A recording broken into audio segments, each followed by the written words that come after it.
Donald Trump did a press conference after his New Hampshire speech that went horribly wrong, with him saying something super dangerous.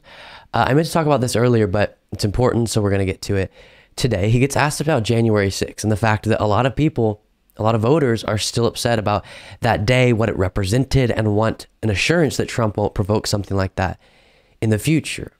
And his response wasn't surprising considering the context of who he is, but was chilling and concerning. Here's this.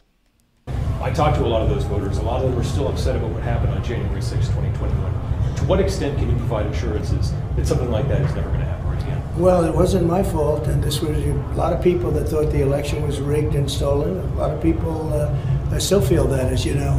You saw the audience tonight. This was a packed house. You could have sold it out 4 times. We have more to get to from this press conference, but first, to respond to that, his answer to a question about preventing a future January 6th-like scenario is him retelling the lie that caused January 6th. It's not surprising. Of course, that's what he's going to do, but it's still shocking in a sense. It's him conveying the message that if he loses in 2024, we can all predict what he's going to say. He's going to lie about the election results, and then we'll see what that causes. He's learned nothing, and he doesn't care at all about the reality that he's setting up for the future. Nothing, by the way, highlights the dangerous, narcissistic, and self-centered characteristic exemplified by Trump more than the way he has managed the 2020 election as a whole. Think about that. How self-centered would you have to be to respond to a loss in an election, which countless people have experienced, by creating an entire lie about the election based on no evidence, convincing a majority of Republicans to believe it, driving them mad with rage because of the lie, so much so that we get a moment like January 6th. You watch that play out and don't have a second of regret. I want to remind you that before January 6th, Trump's team paid researchers to try to find widespread voter fraud in the states they were making that claim about. The researchers came back to Trump and said they weren't able to find it. The election was free and fair. His own people told him that, but still he continued forward with his lies to this day. And now, because the only person he cares about in this world is himself, he is willing to take down our democracy with him. They're not giving any assurances that he won't motivate his followers into violence again in the future, and continues to lie about the election.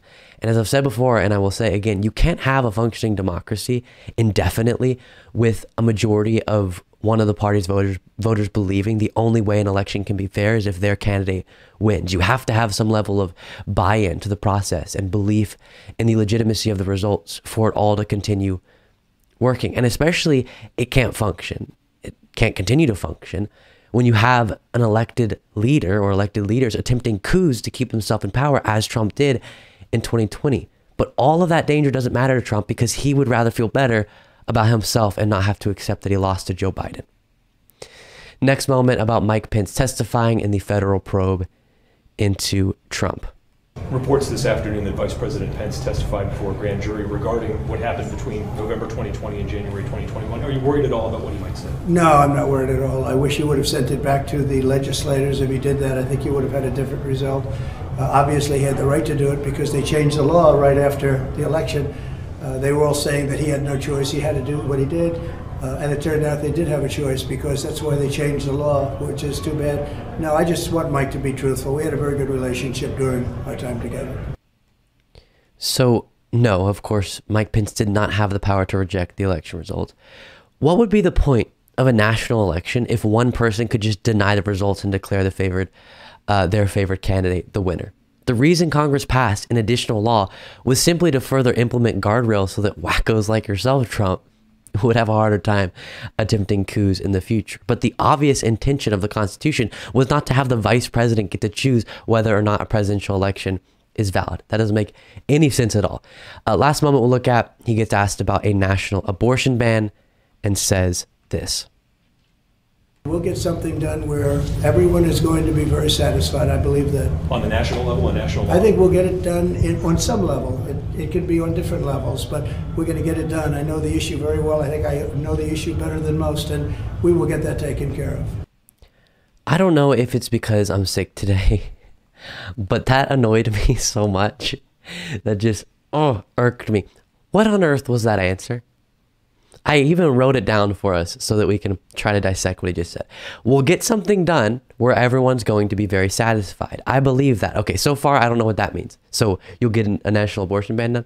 And then the reporter says on the national level, and he says, I think we'll get it done on some level. It could be on different levels, but we're going to get it done. I know the issue very well. I think I know the issue better than most, and we will get that taken care of. Get what? You haven't outlined what you're getting taken care of. Okay, sorry. Calm down. So incoherent. Why do politicians, especially Trump, but a lot of politicians, get to say so much without saying absolutely anything at all? Because that was nothing. That was just mumbo jumbo. But it does seem like he's showing some support for a national abortion ban, saying we'll get something done when asked about it. So if that's what he's saying, that's disastrous for the Republican Party, because we've seen, as we talked about earlier in today's show, abortion rights as a campaign issue be very beneficial for Democrats. So with Trump posing a threat to the future of abortion rights and being responsible for the Supreme Court justices that allowed the Supreme Court to overturn Roe v. Wade, I think Biden can very effectively motivate voters on that issue.